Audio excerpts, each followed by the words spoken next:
With an impossibly thin proprietary coating, XS maximizes string life, repels corrosive elements, and projects a rich, lasting tone. XS, the coated string that safeguards your sound.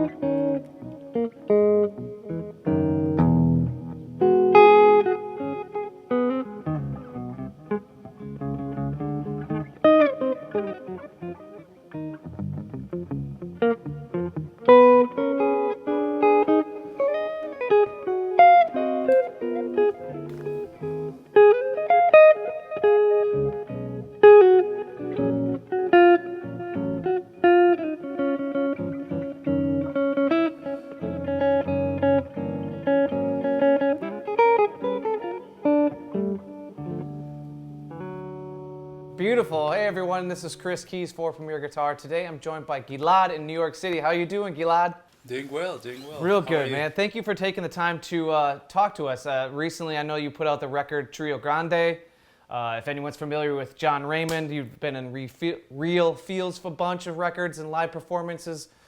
But how you got onto my radar was this crazy picture of a VB guitar that you had highly modified that we will probably touch upon at some point. But man, you were a fantastic guitarist that not only gets creative with your equipment, but also how you use it to cover both obviously guitar, keyboards, and also bass. So not only are you putting other musicians out of work, but you're, just being highly useful of your time.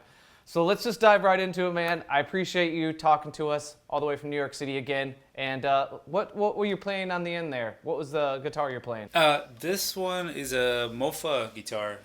Nico Moffa is a luthier that lives in Pescara, Italy.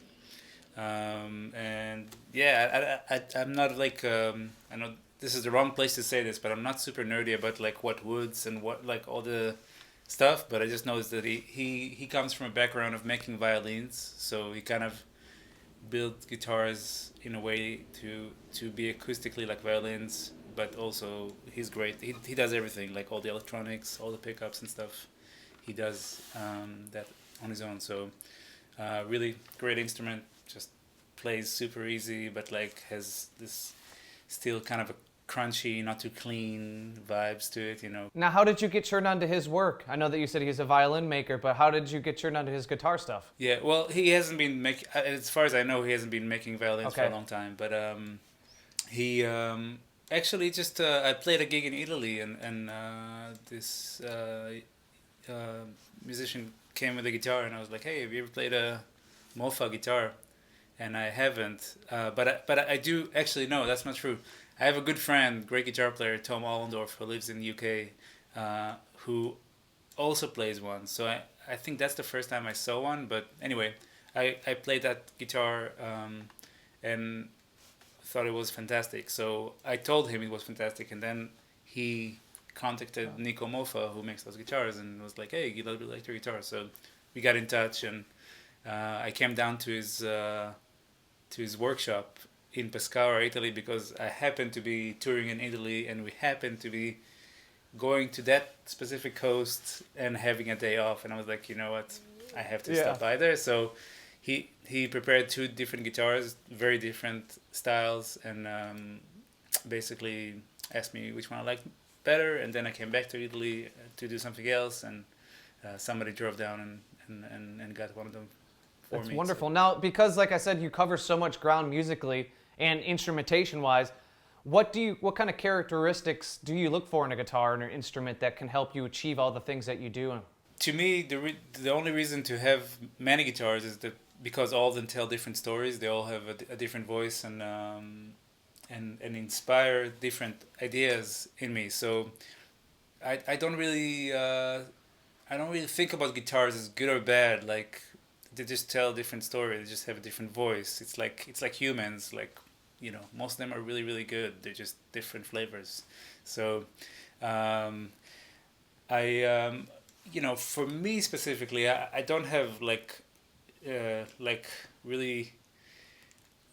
I mean, they're pretty vigorous, but I don't like to like work super duper hard on my left hand. So if the action is at least proper, that would be much appreciated. But then again, every once in a while I'll grab a guitar that has like massive high action, and I'll be like, well, it's a kind of a vibe because then I can play harder with the right hand and have more different pronunciations of notes.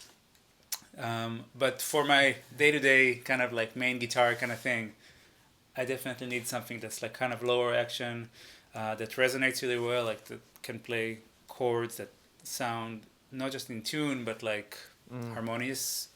And then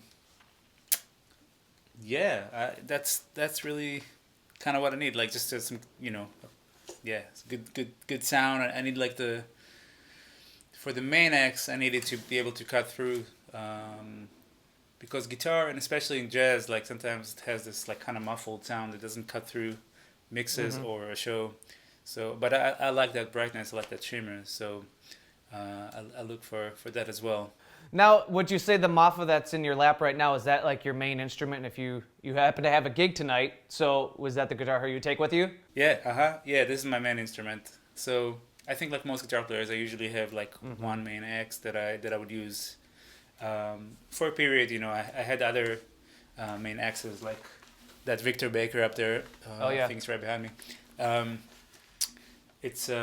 was my main X for many years, and before that I had another Victor Baker, and before that I had Gibson Howard Roberts. So I try to stick with them for a long time. I try to stay with one guitar just so I really get to know it, and kind of know the nuances of how it acts. How it responds to the way I play. So let's hear a little bit tonally out of this guitar. Let's hear you play a little bit more and kind of show us what you like about it and kind of the stories it tells. This one, like right now, I have some processing on it, but I like it when if I play a bigger voicing, you can kind of hear all the notes pretty separate. Like it doesn't become like this big moosh, but it's like I think a lot about piano when I play guitar, because I love piano players, and kind of growing up, some of the things that I checked out the most were piano players, and it's been a blessing and also a curse, because guitar is so like, to play things that you play on piano is so much harder on guitar. So but anyway, when I think about what I'm looking for in an instrument, like I think about things that I kind of think about from piano. So when I do like voice leading stuff, I want to hear the voices moving. Like I want to hear it like in the same way when you hear a classical piano player, you'll hear like the voices moving, or somebody like Keith Jarrett, like you hear those voices inside. So this one has a really nice separation of tone, of strings, but the tone is still like rich and fat, And right now I have the octaver on it too, so like the OC3, so like the lower register goes down an octave.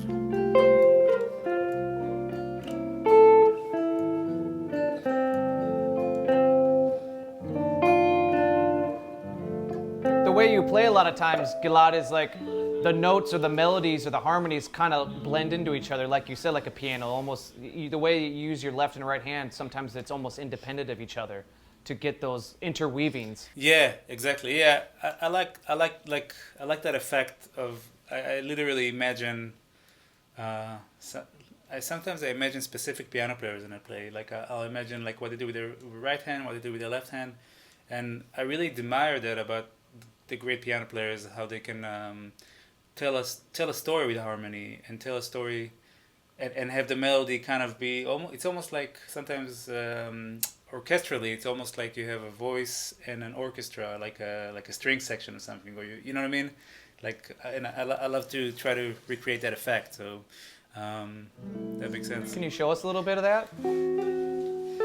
So like, to have a melody play on top.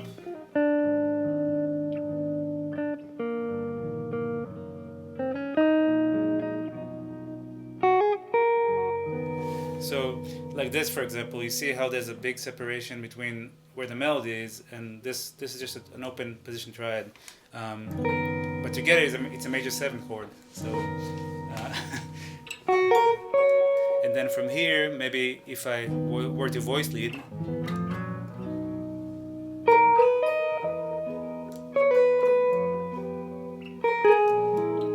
and the inner voices, they're moved too. So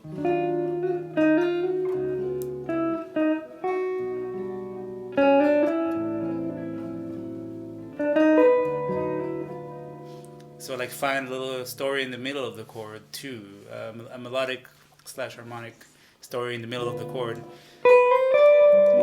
So if you play a song like, for example,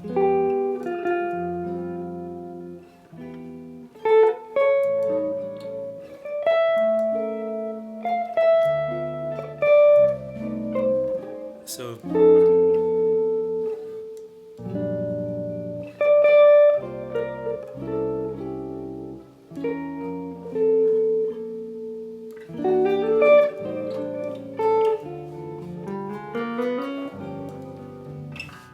you know what I mean? Like I'm trying to tell individual stories. Maybe not the best example of it, but in my own standards. But I like it when I hear all of a sudden the viola is playing a little line to kind of emphasize the harmony in the middle and stuff like that. So I talk about this with students a lot. Like the guitar is like a very limited instrument. I feel like it's just the way that it's arranged and like how you have several spots for the same note and stuff. It's pretty confusing, it's a tough instrument especially for this kind of stuff. So what happens sometimes is that we start thinking about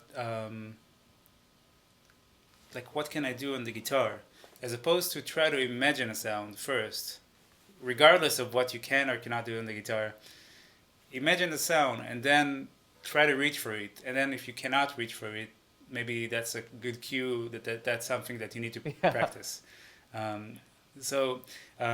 Like literally think like an orchestra, think like, okay, I'm hearing like two flutes up on top, really high register, but also like a really low like pad on the bottom, like with cellos. An example, or I hear staccato things in the mid register, like that's really staccato, really thick, like kind of like clustered, like let's say like. But maybe I'll hear like the bass is adding something, maybe with.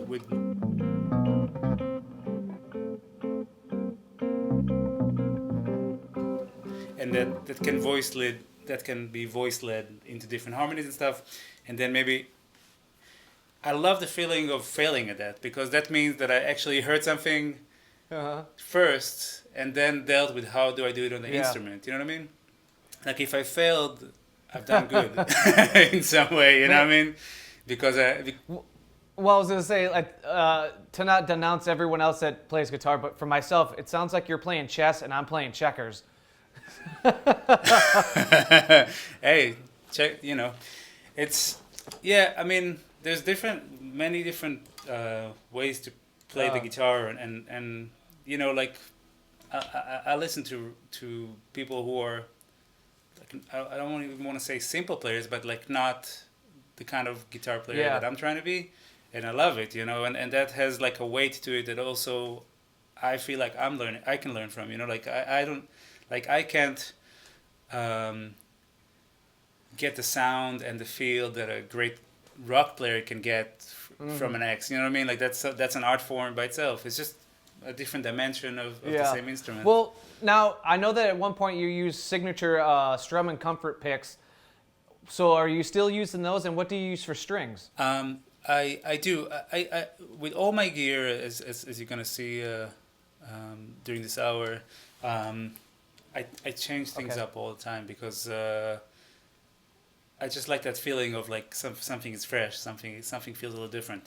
I do use the strum and comfort ones now, and they're modified actually. So I actually have him like kind of shave them a little smaller,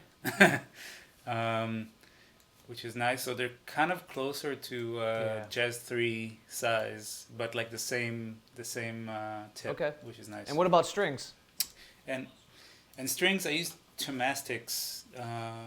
I've been using them for a long time. So I use 13s Tomastics, and with Tomastics I feel like, I don't know why, but when you put on 13s they feel like 12s, and you know, it's like, always feels one size smaller than what's written, but they're really nice. They kind of feel old as soon as you get them out of the pack, which is nice. I like I don't like the adjustment period of like the string is bright and then it's darker and it's tensionless and then it's less tensionless.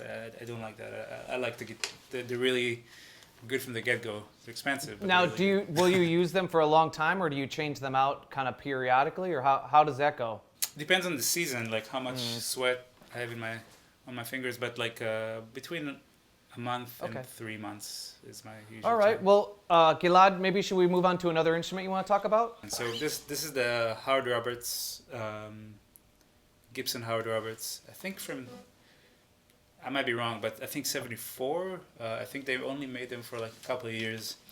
It was my main X for many, many years. This is what I learned to play jazz on, really. And as you can kind of imagine, because of this hole here, it has like a way more body sound, more air in it.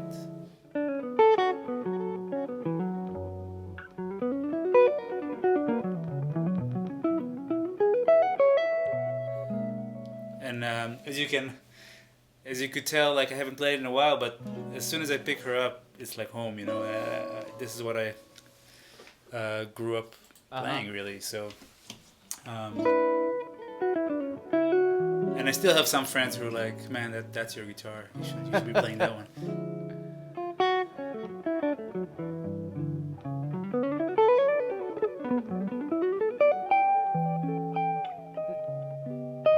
Now, what do you like about this instrument that is, obviously you said that you spent so much time with it growing up and like it's like home to you, but compared to the Moffa or compared to the VBs, like what do you like, what like story or what kind of voice does this one have that you really enjoy? It's like more mid-rangey in a way, and it's more bouncy. Like it has like a faster decay in a way. It's not like because it's hollow. It doesn't have that like kind of more flat response. It's more like almost like an upright bass. It has like it falls. The sound falls down right after you play it a little bit, but still has some great sustain though. Like it's also set up great. But you play a note here. I mean, these are really old strings too, but it has this like faster decay, and it plays amazingly. It's like really kind of unbelievable how easy it is to play.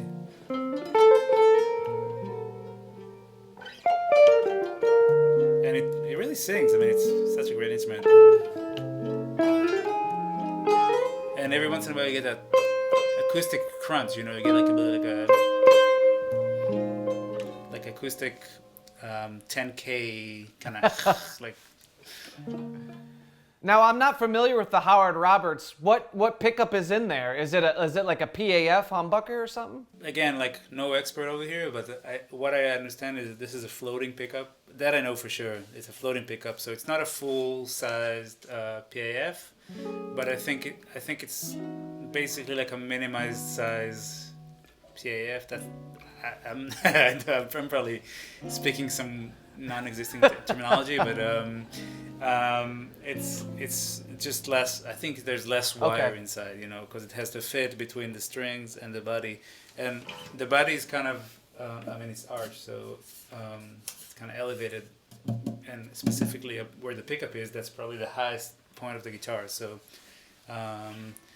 just there's not a ton of room in there, and I guess whoever designed it didn't want to make another hole in the body. You know what I mean? So, but actually, so the guy who set this up is this guy here in New York, kind of a legendary setup guy, Steve Berger, and he used to do like Jim Hall's guitars. He still does Pete Bernstein's guitars. Like he's a great, guitar fixer, and when I brought this to him, it was like, this is the best guitar Gibson has ever made. And I was like, really? And I actually have one of my own.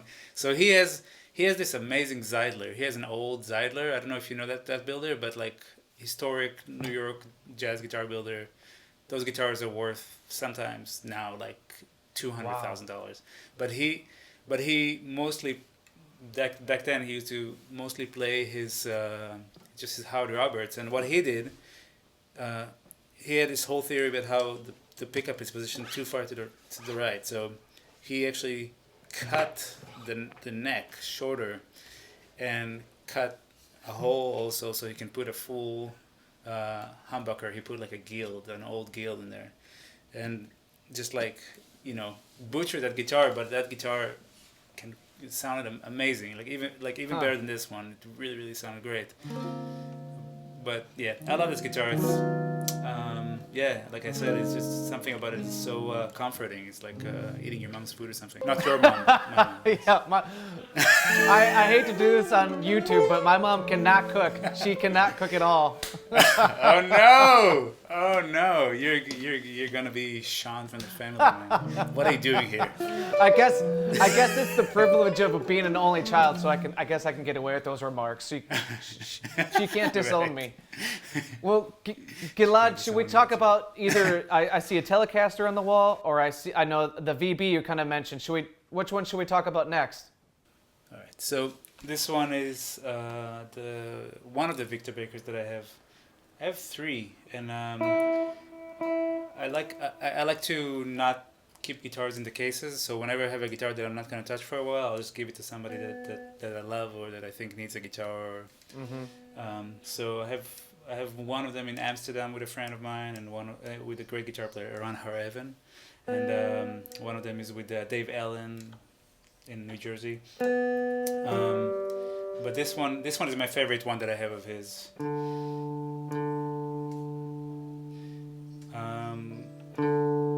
And this one was my main guitar for I think 3-4 years, maybe even more, maybe even 5 actually. I'll play it a little bit.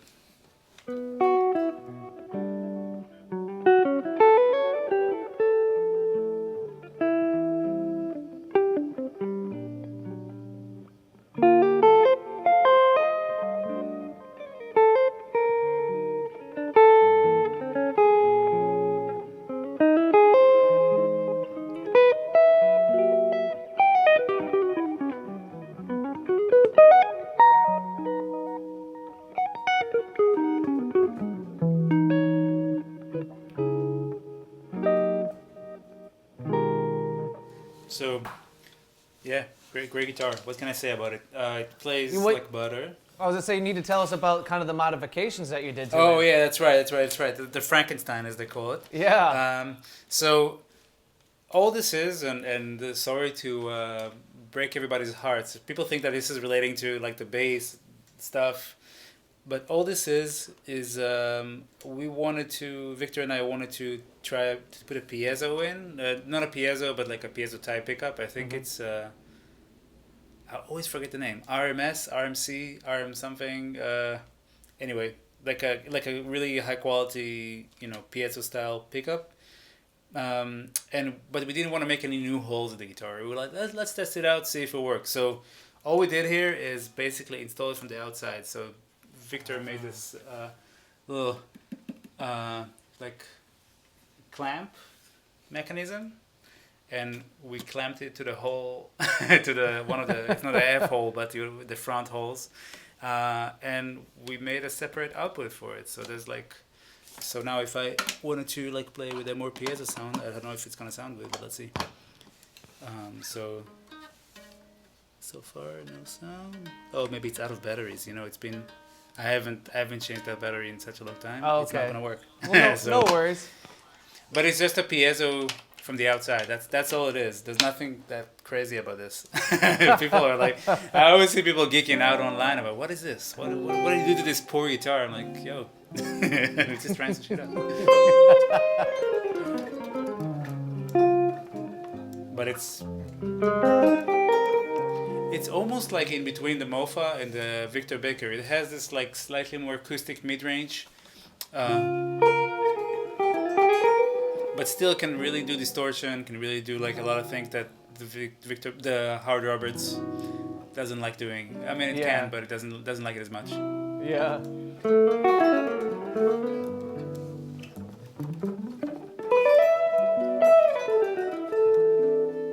Yeah, this is so great, man. I have so many good guitars. I'm so lucky.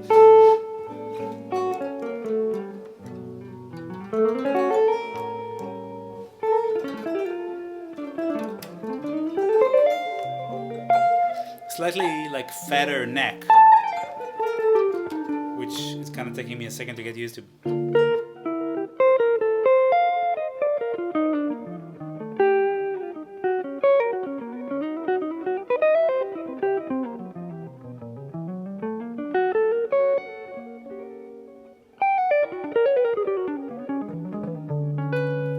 It does legato really well. I just noticed. Like, there's hardly like with legato sometimes you hear a lot of fretboard,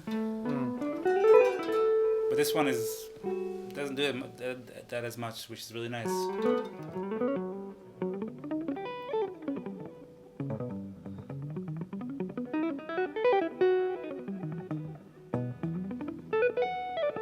I'm trying to not use my right hand, but I'm kind of failing. Man, sorry. Yeah, I would say it would be a disappointment now knowing exactly what's going on with the guitar, but the way it sounds and the way you maneuver up and down the fretboard is not a disappointment. So I appreciate that. But we should move on to the Moollon, the Telly. Yeah, please. Yeah. Oh, also this one I forgot to say. Yeah. It has this cool thing inside. It's gonna be really hard for me to show it to you, but it basically. What we were trying to do is get like the air of a hollow body, but with the speed of a semi-hollow, like with a block. So he created this thing here, which is like a block that is like, if you look at it from above, it's this size. It just connects the bridge to the back. Okay. The rest of it is hollow, and it really adds like this special characteristic to it, I feel. So that's a really nice feature about this one. Yeah, great guitar. I love this guitar. All my guitars have monkeys. Now, what's that about? It just started randomly in a gig I did in Juneau, Alaska, with Anat Cohen, and somebody gave us, I forget what it was, like some candy or something. It had a sticker of a monkey on it, and I was like, that's gonna look nice right here. So I put it on my Howard Roberts, and then from then on, every guitar has a monkey. So this one has two monkeys. It has this monkey too here, and people always ask me what that means. It doesn't mean anything. You could tell people you really like the Rolling Stones song, Monkey. Oh, is it? Yeah, there's a really... Oh, yeah. Yeah. I could probably find like a really significant spiritual meaning to it, but honestly, it's just a monkey. This is a Moollon, a company from Korea, that the guy there is basically, his obsession is to make everything exactly like Fender used to make it back in the day. Mm-hmm. So he down to the mixture of metals in the components and stuff. He's super serious. So they sound a lot like an old Telly.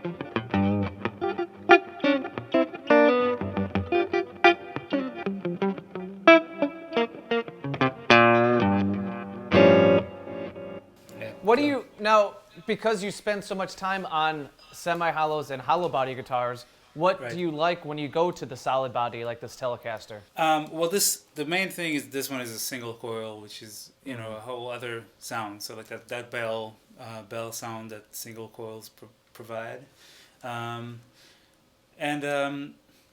it's what I told you at the beginning. It's like the guitars they just tell they kind of force me to play certain things certain way, and they all tell a different story because they have a different voice.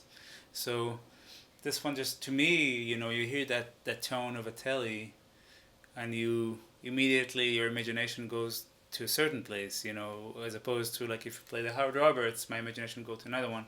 And of course there's a common thread there. Like, I'm sure you also noticed that actually, I switch guitars and it all kind of sounds the same at the end in some ways, you know what I mean? So it's more about like what it inspires me to play. That's basically it, I'm a true believer that, and this is a almost, you're probably gonna edit it out, I'm sure. Gear doesn't make a lot of difference in how you sound. So, but I know. But having said that, I'm also a gearhead. I also love to find exactly the right guitar, exactly the right pedal, exactly the right amp. So, strings, picks, etc. But at the end of it, like, you can't escape your sound. It's like it's in your every cell. It's in your your fingers, your ears, it's like you're gonna sound the way you're gonna sound, because it as long as a guitar is functioning, it's it's basically gonna 95% sound the same, and then the extra 5% is just gonna be like the difference in gear. Yeah. That's how I feel about it. We won't edit it out. I think that's what makes this show and our magazine so fun and so revitalizing, is that there's no wrong opinion when it comes to gear and equipment. It's, at the end of the day, we're just trying to make and enjoy music. So, Yeah. I always like to think about the fact that like people used to make such great music with such terrible gear. Yeah. In so many phases in music history that it's obviously it's the human spirit that's what the instrument, in a way the instrument just stands in the way of the human spirit.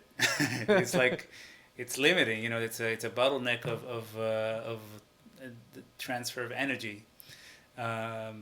So I'm just trying to find the instrument that's going to be the least bottlenecky. Well, I think this is a good segue to talk about the last guitar before we move on to amps and pedals, and we'll talk about, I think you said you wanted to show off a Collings? Yeah. Okay. I'm obsessed with that guitar right now. This one is the Collings from Austin, Texas. So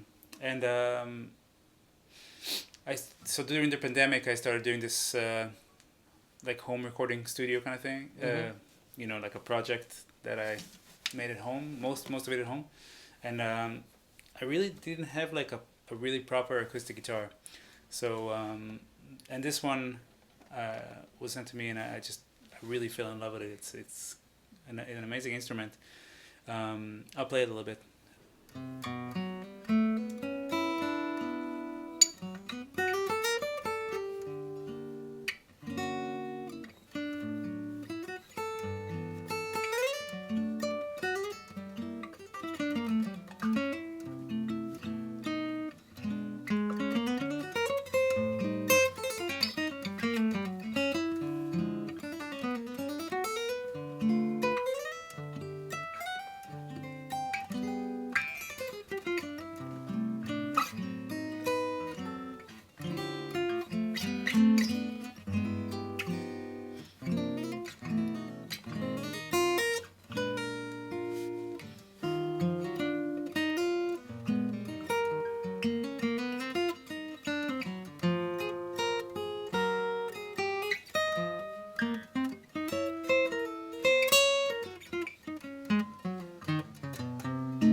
So I never had like a thanks. I never had like an instrument that just acoustically, that this is it. This is like, that's all. Like if I want to go somewhere and play, I don't need to schlep a pedalboard. I don't need to get a mic. You know, like I just have an instrument that by itself makes the sound, which, you know, of course, anybody who has an acoustic guitar that they love knows this. But to me, it was like, oh, wait a second, like this is like I don't need all the gear, like just a guitar, and it's really fun. So it's really exciting for me because now I can go to the park, or I can go to the roof, or I can just sit in a room at night and like play a guitar, and it's just like this guitar is so beautiful. It has like this. It reminds me of a piano. It reminds me of a nice grand piano because it has like a really strong low register, and a really shimmery top register, and the harmonies sound big and rich. And I also I asked them to kind of lower the action, so it also plays really easily, you know. I can't see through the like with how the camera's positioned, but is it like a orchestra model or is it like a dreadnought? You tell me. I actually don't know. I think it looks like a smaller bodied instrument, so I would say it's like an OM, like a orchestra model, so smaller than a dreadnought. Yes, I think you're right. I think it's an OM, and I think, and I might be wrong, I'll have to check about this, but I think that they actually made like this part like an OM, but the neck is the length of a Gibson, like a what do you call it, like a G series, you know, like one of those shorter scales. And I don't think that's actually a guitar that they have on the market. Like they just kind of made it to see what happens, and they sent it to me. I think you're the guinea pig. Well, yeah, I'm happy to. I mean, I love it. It's so good. It's such a great instrument, man. And yeah, it records also like a dream. I mean, you're not gonna hear most of it through this mic because like I would definitely like put like a couple of mics on it and some reverb and stuff. But still, even through this mic, I'm sure it's gonna sound fantastic.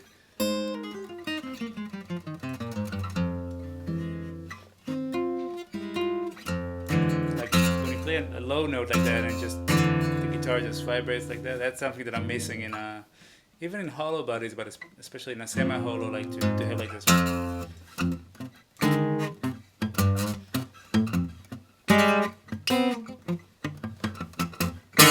Like, it feels good, you know. It feels like on a physical level, it feels great. Yeah, as I said, there's something to an acoustic guitar that you can't get from any other instrument in the guitar family, that you feel it. It's like you're almost, there's a symbiotic relationship between you and the instrument. Yeah. You I mean, can feel as you dig in, and you can feel as you play.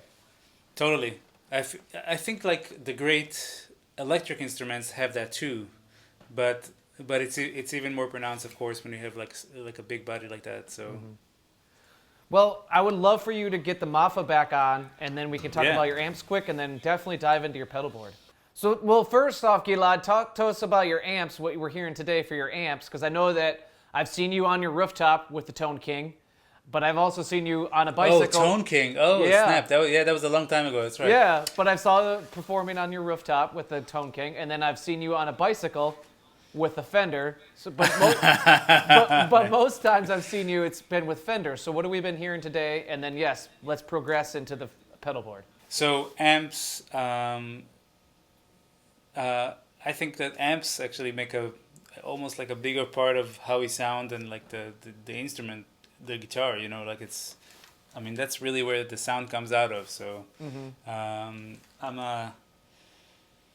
pretty snobbish when it comes to amp. Like on the road, like I really wanted to be proper because that's gonna help me get what I want more easily. So right now, my main amp that I'm using here is it's a head by a company called Pure Tone Amps in Greece, and it's based. I mean, you'll see the picture, but it's called the Omicron. Okay. Pure Tone Omicron, and it's I think it's the best amp that I ever played. Like it's like I plug it into because my second favorite amp is a Fender Twin Reverb, the 65 reissue, you know, the black one. And I ended up not just using it for the cabinet. So I have the Fender Twin cabinet connected, this amp connected to it. And it's just for me what I want in an amp is just a lot of headroom, because if I'm trying to distort, I'm actually always doing it from a pedal. Like I'm not gonna try to do it from the amp. The tone, it's hard to describe, but I like it sort of fat in the mids, but also like not too thin in the bottom and very shimmery on the top, which is kind of what a 65 reissue Fender Twin can give you. Yeah. You know, it doesn't have like those like clothes that a silver face would have, or like that what do you call them, deluxe blues deluxe or whatever. You know, those would be like really boomy, but yeah. the bass response in the Black series is like more elegant to me. Like works well with hollow body guitars. For like if I played a telly, I would be happy also with one of the other ones, you know. But for a hollow body, it's nice that it kind of cuts off that bottom frequencies. But yeah, it like to me a great tube amp makes this three-dimensional feeling to the tone. It's like you kind of feel like you're in it. That's I know it's not that, but that's what it sounds like. It feels like to me, like I'm in the sound, you know, like. Now, a lot of guitarists, especially in your kind of genre or jazz genre, will use a solid state amp, whether it's for the high headroom or almost like transportability, where they can take it on the subway or to gig. Now, did you ever mess with solid state amps or? Totally. Okay. So this is my main amp, and then the Fender Twin here is, you know, that's a great amp too. But then I use for many years I've been using Quilter amps, and they actually got it to sound like better than most tube amps. Like if you'd ask me, like, would you prefer to have, for example, like a Fender Deluxe, like not a blues deluxe, but like a nice, you know, 65 reissue deluxe.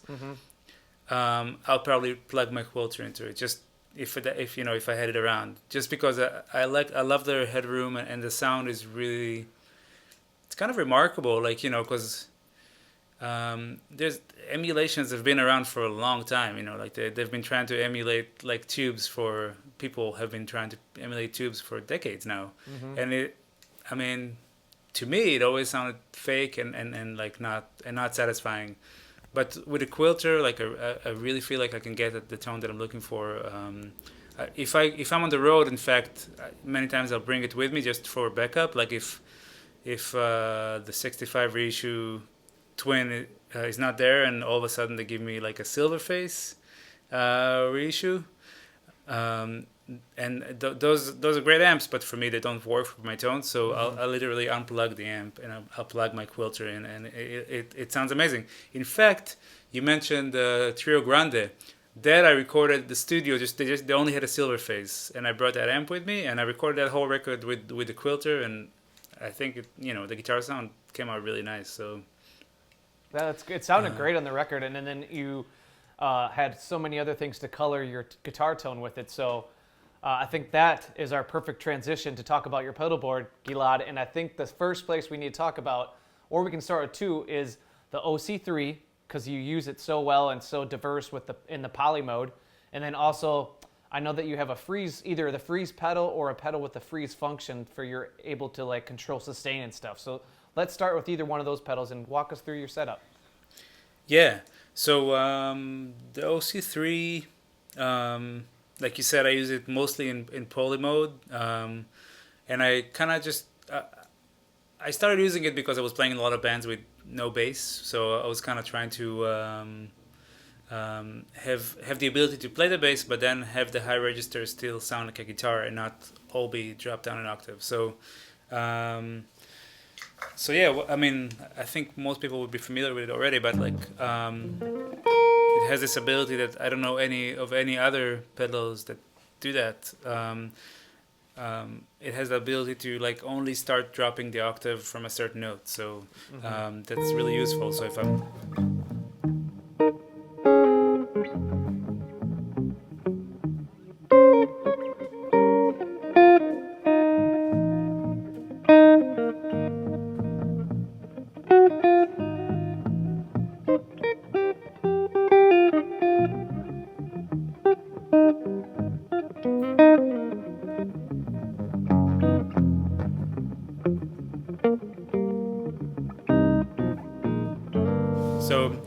sound like there's a bass player playing, but it sounds like it definitely satisfies like that need for low frequencies. And also in terms of like the pianistic concept, like it's just nice to be able to play chords that the bottom sounds really fat.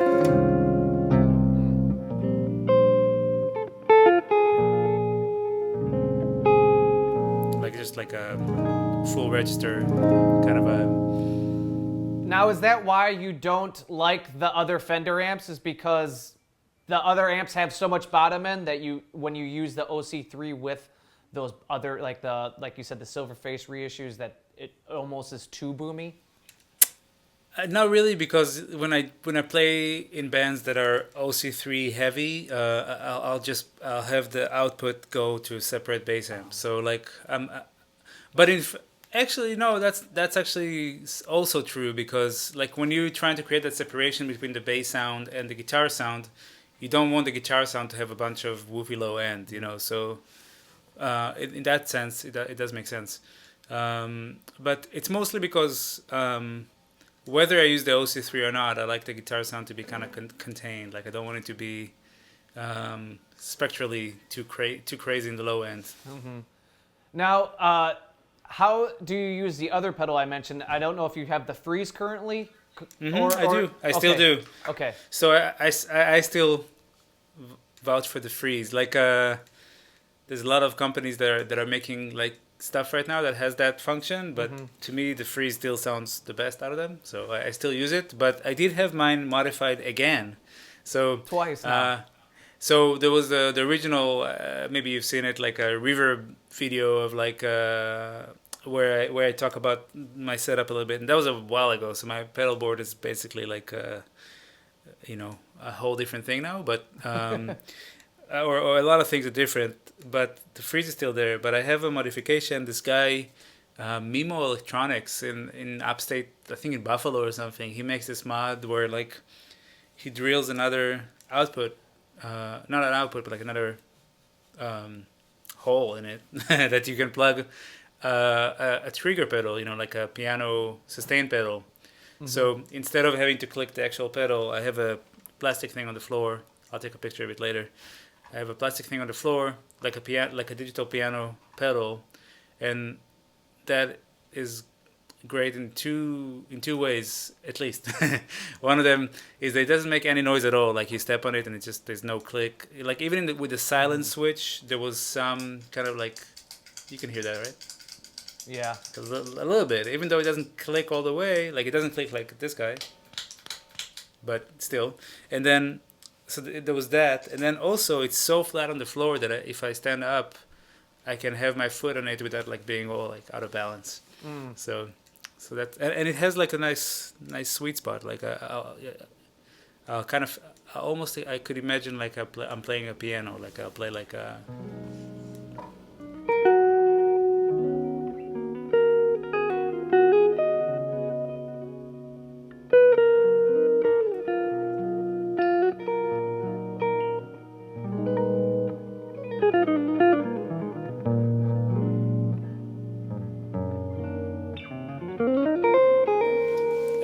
The way it sustains is, I mean, I said piano, but it's actually more like a combination of a piano and an organ, because it sounds sort of organ-y, like those chords. When you sustain a chord like that, it sounds kind of like an organ pad, and then I can play on top of it.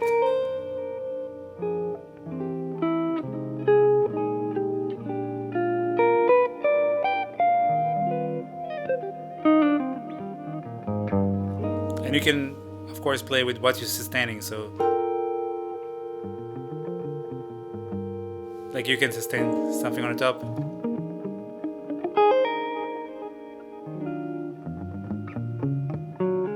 Or you can sustain something on the bottom.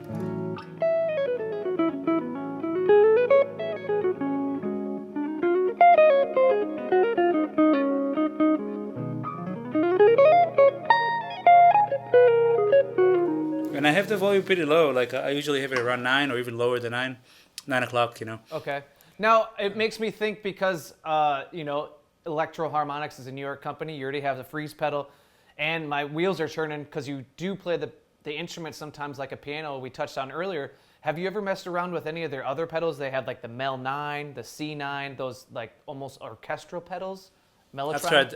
I've tried them. Not a fan? Not for me. Just not. I couldn't find how to make them sound good. So Okay. I mean, they are a great company. So it's amazing that they made so many revolutionary pedals. It's like that's crazy. Like to be able to say that like your pedals are a part of the, like it's like a 1176 or something. You know what I mean? It's like that. That's just a part of music for since then and forever. That's so. It's amazing. But no, I couldn't find my voice on those. Like the something about them sounded a little too artificial for me. So. All right. Well, since I can't see your pedal board, I'll have you, Gilad, kind of walk us through the rest of your pedals and then just describe how you use them either separately or together and kind of give us some sound samples. Yeah. So I recently made a change. I'm not sure if it's temporary or permanent in my pedal board, but for years I used to start with a great compressor by Old World Audio called 1960, and also an EQ pedal by Moollon, and those were like a staple of my pedal board for many years, and they're amazing pedals, super beautiful sounding. I decided to make some changes just because I have this rule that it all has to fit on this one pedal board that I have. Like my father-in-law cut me like this piece of wood and emptied out like strips inside, and then it has to fit that. So if I want to get a new pedal in, I have to get rid of another pedal. You know what I mean? Like I don't want to go like monstrous pedal board, so I try to keep it like that. So anyway, I got so actually the change starts with a pitchfork. Okay. And that there's many functions that could have, but like the main one I'll use it for is for temporary switch, and I'll just like play lines that like I don't have enough register for, and I'll go up another fifth. So like that kind of stuff, So and sometimes I'll do like the crazy like if I'm trying to make it sound like a computer gone mad, that kind of stuff. So pitchfork usually on a temporary switch. I just recently got the mood pedal from Chase Bliss. Yeah, Chase Bliss, exactly. And I've been having fun with it, so I still don't know if I have much to tell you about it, except that it sounds very special. I have an expression pedal plugged into it, so this is how I use the expression pedal with the Chase Bliss Mood. So basically, I mean, that pedal has so many functions, but this one just changes kind of the speed of things, and it's beautiful. It's trippy sounding.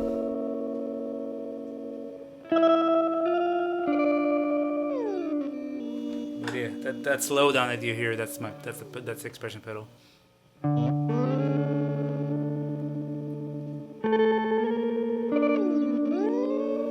It's so weird.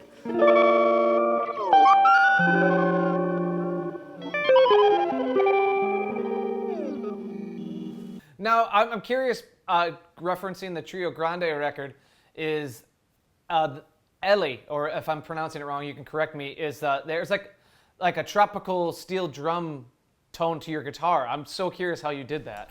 So Eli Tov, that's my kid's name, Elliot. Oh. Yeah, short Ellie. So that I actually did in a totally different way. I used the pitchfork partially, like I think I put it on like octave up, octave down. But then I also I put like a piece of paper in the strings. So like that's what makes it sound so percussive like that. Well, that's cool. Yeah, it's a cool sound. Yeah, it sounds like a steel drum or something, right? Yeah. So then I have this is the new pedal that I have, which is the Warden. The Warden by Earthquake Devices. That's like a compressor. Exactly, it's a compressor, and I'm just starting to get to know it, it's kind of, I use it very, very subtly. So like I literally have both the sustain function and rate function, like the rate of compression, all the way down. Both of them are all the way down. So it just biffins up the sound a little bit. This is with. This is without.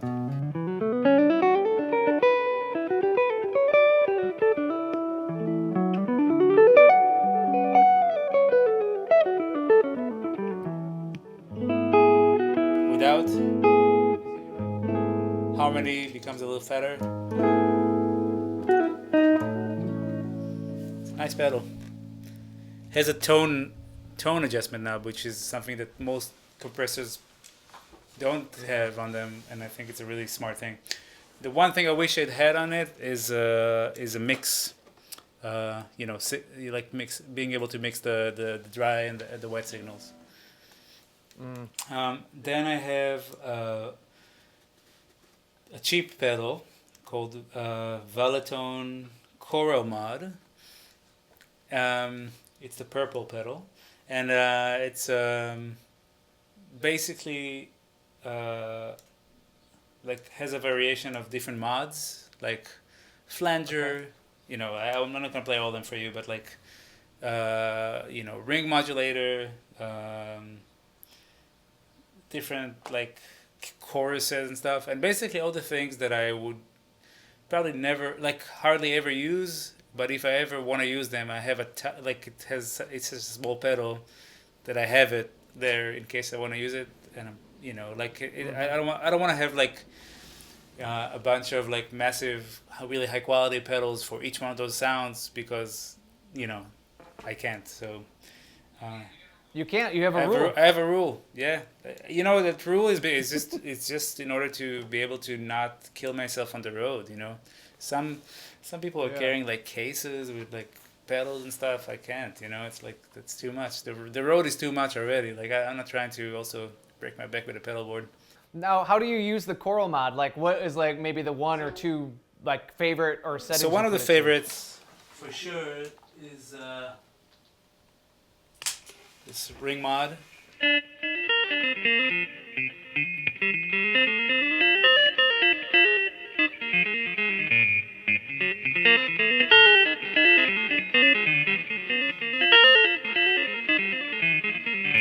So that's like that in combination with the mood could probably sound cool. Let's see.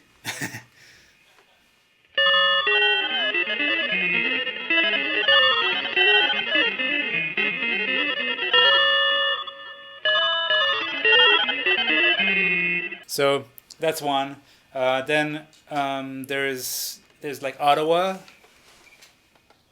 like a touch-wa. So.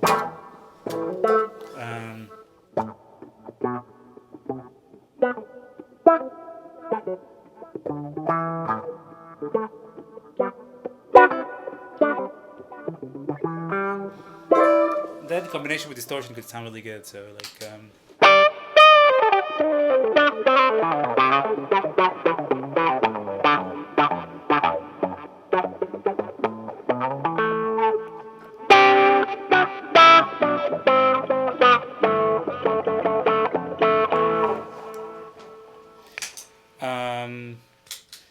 So yeah, that's the couple of them. I mean, there's so many. There's literally like 20 sounds on here, and they're all decent, So why would I carry like? Yeah. Yeah, I don't know. I mean, it's just one day when I have road days, maybe I'll change my rule. But I play jazz, so there's not enough bread for that kind of stuff. Now you did kick on some distortion there. What did you kick on? Man, that's one of my favorite new ones. Newish. I got it when I was in Israel. Jam pedals. They make this guy called Tube Dreamer. Oh yeah. Oh, it's so good, so creamy. So yeah, just straight up.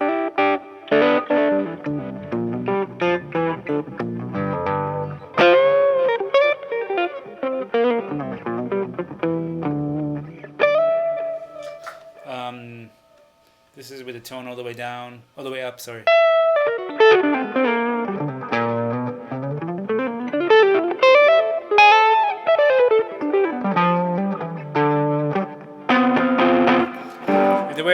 reason I love it is also because it you can play chords and you still hear every note. Like it it doesn't clutter the harmony.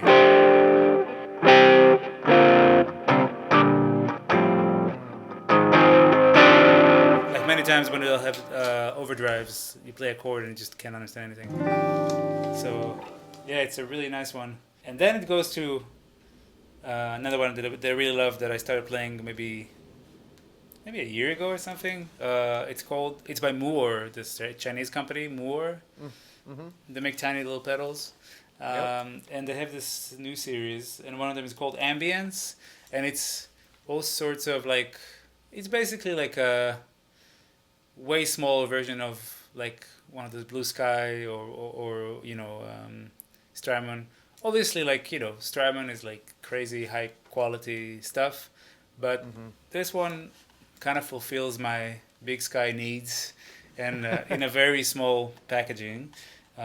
So like this is a kind of like a ring mod kind of reverb.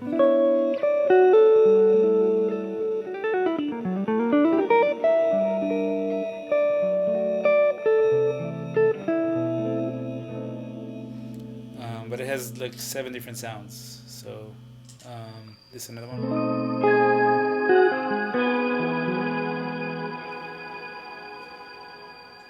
Is that for me?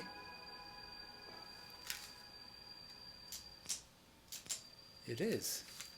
You see? That's what happens.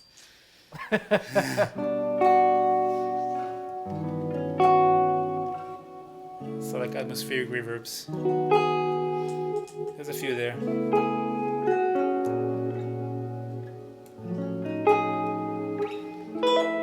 Speaking of like being envious of the piano, like I always want things to be able to have things sustain longer, and the guitar is really hard for that. Like if you want to play something here and go up here, so I have to freeze. But also this kind of pedal, it's nice for like the memory of the chord I just played is still it's still sounding.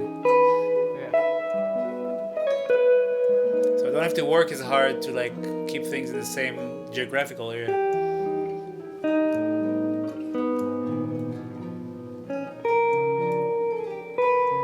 Like if I improvise with this sound on, I'm way freer to like go to different harmonic places just because my fingers have more flexibility.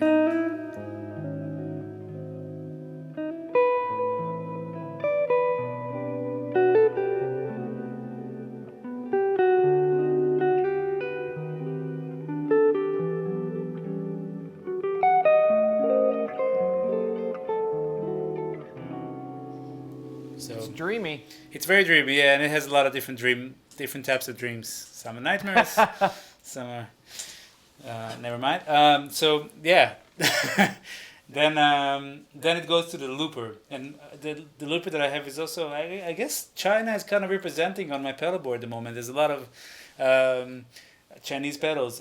This one is called Looper by Donner. Do you know that brand? I'm pretty sure it's Chinese. So. As you know already, but by this point, I try to keep things physically economic. So I like things that are not too big and heavy on my pedalboard. So this one is a looper called Deluxe Looper by Donner, and it has basically all the functions that I need in a looper, which is like a stereo in, stereo out, which is crucial for what I do, because if I send the bass to a bass amp, I want to be able to loop both the guitar and the bass. But it has reverse, it has different speeds, it has a dedicated stop button, which is super important for me. And I think it sounds good. I think it loops things that I feed into it, and then It's a looper. It's a looper. Press a thing and it loops. And no, but actually, the one thing I did notice about it is that if I feed it with too high velocity, like if there's too much gain going into it, it's gonna distort in an ugly way. Like it's not gonna be nice. The clipping thing is a problem. Like that, if I could have a fancier version of this exact same pedal, like just like slightly better converters or whatever, definitely would be a great thing, because it's actually a really nice pedal, and it's really doesn't take up a lot of room, so it's nice. All right, so then after that, I go into another Moore pedal, and this is a very recent modification that I've done, because I had to take out that other EQ pedal. Okay. I put a Moore Graphic G pedal, which is just a EQ, like a very small EQ. So, and that's actually off the pedal board, so I'm kind of cheating, but it fits in the bag, so it's good. Like, as long as I can close the bag, it's legal. So it's kind of sits in the side, and then when I close up the bag, I'll there's a little spot where I can put it. I feel like that's a good, that's a fair amendment to your rule. Yeah, no, that was a part of the rule. I just forgot to mention it. It just has to fit in the bag. So that's just like a I think a 6 band 5 count. Yes, 5 band EQ. Very simple, but just on the road, like, you never know what kind of amp you're gonna get, what kind of room you're gonna get, and it's like those things are like lifesavers, and especially if it's such a small pedal. It does, and my only concern with small pedals, or like ones that are not from the companies that I know use the highest grade stuff, is that sometimes they'll suck up the sound gradually. Like, you lose a little bit of the sound on each one of those pedals, and then by the end of the chain, like, the guitar just feels like it's like a little hollow. It doesn't have that same punch. So that's what I make sure. Like, I'll A/B, like, I'll send it without the pedal, I'll send it with the pedal, and make sure that the sound is actually not sucked out, and only if that's the case, then I'll use it. So this one seems to be working fine. It's like, it does what EQ is supposed to do, and it works well, sounds good. And then finally, the kind of like the main pedal that I'll definitely would not like to not have, like, with me at any point. Like, if I were to, like, bike down the street to play with a friend and they had an amp, and I didn't want to carry the whole pedal board, I'll bring this one pedal, which is the Avalanche Run by Earthquake Devices, and that's a combination delay and reverb, and it's just a really great stereo in, stereo out, great pedal. Just like has a really beautiful reverse delay, which I usually use. It's been on the whole time, so you already heard it. But yeah, I basically I like it so much that for me the effect is when I turn it off. Like, if I want to I want to create an effect that's like, oh, that sounds different. Like, I'll turn it off. You know what I mean? Like, all of a sudden you hear me play something like. Now that's supposed to feel weird. You know what I mean? Like that. Yeah. That should be the on button. But yeah, it's a really nice pedal. That's it. That's what I have at the moment, I think. Yeah, that was everything. Well, Gilad, thank you so much for taking the time to talk to us and show us all your gear. And I'm sure if we talk in 6 months or a year from now, I'm sure your pedal board will be different. Yeah. And maybe you'll have a different guitar with a different monkey on it. But in the meantime, if people want to keep track of all the stuff you do and all the projects you're in and all the recordings and performances you hopefully have coming up in the future, where's a good way to keep track of all everything you're doing? I have a website. And other than that, I have, I'm pretty active on social media. Sometimes I'm better, sometimes I'm worse, depends on my mood. But like, I'll post, if I have a gig, I'll post on social media, Instagram, Facebook, all those good things. Not good. You're things. Easy to find. You're easy to find. I'm easy to find, yeah. And actually, if anybody doesn't know how to spell my long name, you could just write Gilad and guitar on Google and you'll find me. So ghex. Oh, ghex. Yeah, that's the nickname. I wonder if something's gonna. I never tried to actually Google that, but I bet you something else gonna come first. So. Well, Gilad, thank you so much for taking time to talk to us thank today you. From New York City. We really appreciate it. Everyone out there, stay safe and keep rocking. Thank you, guys.